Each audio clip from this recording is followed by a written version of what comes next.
ছুরি দিয়ে উপড়াই শুধু ফেলে নাই, আমাকে ছুরি দিয়ে উপড়াই ফেলার পর আমাকে আবার মিথ্যা মামলায় আটক দেখিয়ে আমাকে জেলখানায় রাখা হয়। জেলে আমি মানবেতর জীবন যাপন করি, প্লাস আমাকে চিকিৎসা নিতেও দেওয়া হয় নাই। এই কষ্ট, এই যন্ত্রণা নিয়ে আমি আজকে 9 বছর ধরে বেঁচে আছি। যখন আমি কোনো শহীদ পরিবারের সামনে যাই, তখন আমার এই 9 বছরের যন্ত্রণা বা আমার এই কষ্টটা খুব ক্ষুদ্র মনে হয়। একটা পিঠের পিছনে ওর হসপিটালে যাওয়ার পর 3 থেকে 4 মিনিট কথা বলতে পারে। ওর কথা ছিল 3-4 মাসে ডাক্তারকে বলে আমি বাঁচবো না, আমাকে বাঁচান। আমার আম্মুকে বললেন আমার আম্মু আসলে আমি ঠিক হয়ে যাব। ও নিজেই ও আমার নামটা ওর নামটা বলে। ওই ডাক্তার আমাকে 8টা-10-এ ফোন দেয়। আমি যাওয়ার পরে আমার ছেলেকে পাই না। আল্লাহ প্রদত্ত যদি কোনো শ্রেষ্ঠ উপহার থাকে সেটা ছিল আমার বড় ছেলে। সে আমার প্রতিচ্ছবি ছিল। আমার ছোট ছেলে আব্দুল্লাহ মারা যাওয়ার ঠিক 15 দিন পরে 19শে আগস্ট ক্যান্সার ধরা পড়ে। আমি পিজিতে 10 তারিখে ভর্তি হয়ে অনেক টেস্ট করানোর পরে 19 তারিখে তার বায়োপসি রিপোর্টে ধরা পড়ে যে ওর কোলন ক্যান্সার। ওর বয়স মাত্র 14 বছর, এখন 15তে পড়ছে। ছুরি দিয়ে উপড়াই শুধু ফেলে নাই, আমাকে ছুরি দিয়ে উপড়াই ফেলার পর আমাকে আবার মিথ্যা মামলায় আটক দেখিয়ে আমাকে জেলখানায় রাখা হয়। জেলে আমি মানবেতর জীবন যাপন করি, প্লাস আমাকে চিকিৎসা নিতেও দেওয়া হয় নাই। এই কষ্ট, এই যন্ত্রণা নিয়ে আমি আজকে 9 বছর ধরে বেঁচে আছি। যখন আমি কোনো শহীদ পরিবারের সামনে যাই, তখন আমার এই 9 বছরের যন্ত্রণা বা আমার এই কষ্টটা খুব ক্ষুদ্র মনে হয় যে আমি তো পৃথিবীতে বেঁচে আছি। আজকে আমার অনুভূতিটা আমি শেয়ার করার সুযোগ পাচ্ছি, আজকে আমি প্রতিবাদ করতে পারতেছি। কিন্তু যারা শহীদ হয়েছে, আব্দুল্লাহ বিন জিহাদ, তারা তো তাদের মনের যে ভাষা, তাদের যে কষ্ট, সেটা বলতে পারতেছে না। কিন্তু তাদের পরিবারের সদস্যদের সামনে গেলে আমরা তাদের কষ্টকে বুঝতে পারি। আমি আজকে এখানে উপস্থিত হয়ে সকলকে একটু অনুরোধ করব যে আমি 9 বছর অপেক্ষায় ছিলাম, হয়তোবা অনেক দিন অপেক্ষায় থাকতে হতো, কিন্তু শহীদ আব্দুল্লাহদের কারণে 9 বছর পরে আমি সুযোগ পেয়েছি। যারা নরপশু, যারা আমার 2 চোখ ছুরি দিয়ে উপড়ে ফেলেছে, তাদের বিরুদ্ধে প্রতিবাদ করা এবং তাদের বিচারের দাবি করা। তারই ধারাবাহিকতায় আপনারা জানেন যে গত জুন মাসের 16 তারিখ আমি সুনির্দিষ্ট যারা আমাকে নির্যাতনের সাথে যুক্ত ছিল 15 জনকে আসামি করে আমি আন্তর্জাতিক অপরাধ ট্রাইব্যুনালে মামলা অভিযোগ দায়ের করেছি। এবং আমাদের যে বিএনপি কেন্দ্রীয় যে মামলা সেল, যে ওসি সালাউদ্দিন স্যার, ওনার সহযোগিতায় আমি অভিযোগ দায়ের করেছি।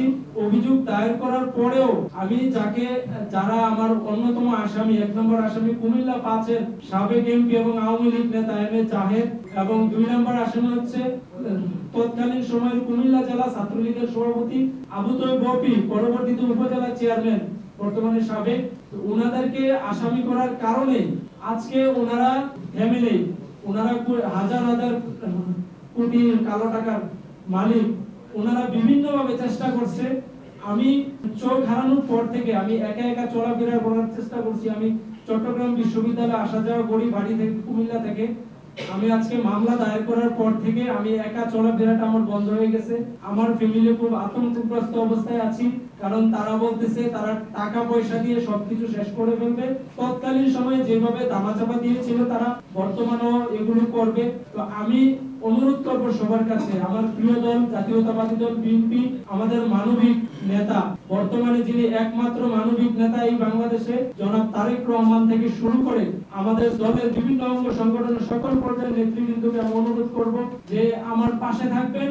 অন্তত আমি আপনাদের কাছে কিছু চাই না, যারা আমাকে রাতভর নির্যাতন করে আমার 2 চোখ উপড়ে ফেলছে, একটা জীবন্ত মানুষকে চোখের পাত চোখ রেখে ছুরি দিয়ে তার 2 চোখ উপড়ে ফেলা যায়, সেটি আগে বিশ্বাস করতাম না।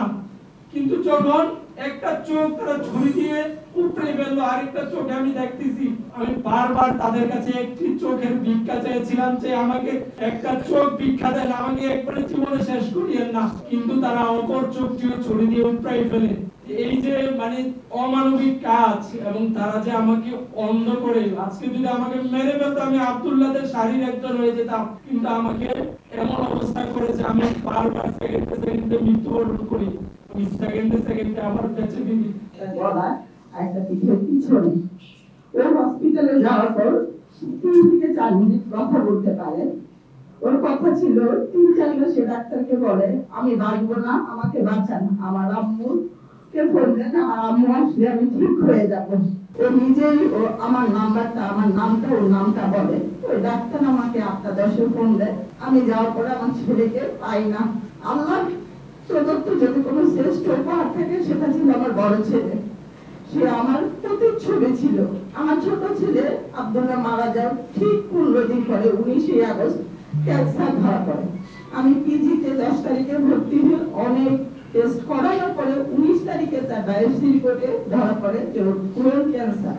ওর বয়স মাত্র 14 বছর, এখন 15তে পড়ছে। কোলন ক্যান্সারের 5 স্টেজ থেকে অপারেশন, শেষে ওটা অপারেশন করা যায় না। ওকে 12টা কেমন 33টা রিভিউ দেওয়ার পরে ওর অপারেশন করতে গত এপ্রিলের 26 তারিখ ওর অপারেশন করি, কিন্তু রোজার মধ্যে মার্চের 16 তারিখ ওর উপর ব্রেন স্ট্রোক করে। 18 তারিখ সকালবেলা আব্বু মারা যায়। যদি বলা হয় এক লবণ অবলম্বন করতে আমার ছোট ছেলে দিশারি আমার 26 তারিখ ওর একটা অপারেশন করি। আমরা বিএনপির পরিবারের পক্ষ থেকে আমার ছেলে চিকিৎসার সম্পূর্ণ দায়ভার নেয়। রোমান ভাই, মিথুন ভাই, মিলাদ ভাই তারা 2-1 দিন পর পর আমার স্থানের খবর নেয়। তারা আমার পাশে না থাকলে আমি কোনোভাবে এই 1 বছরের জার্নিটা এত সুন্দর করে চলতে পারতাম না। আমি একটা মেয়ে মানুষ হয়ে আমার পাশে কেউ নাই, শুধু আমরা বিএনপির পরিবারের থেকে। সরকারের কাছে এখন চাওয়া পাওয়া নাই, কারণ সরকারই পর্যন্ত আমাদের জন্য কিচ্ছু করে নাই।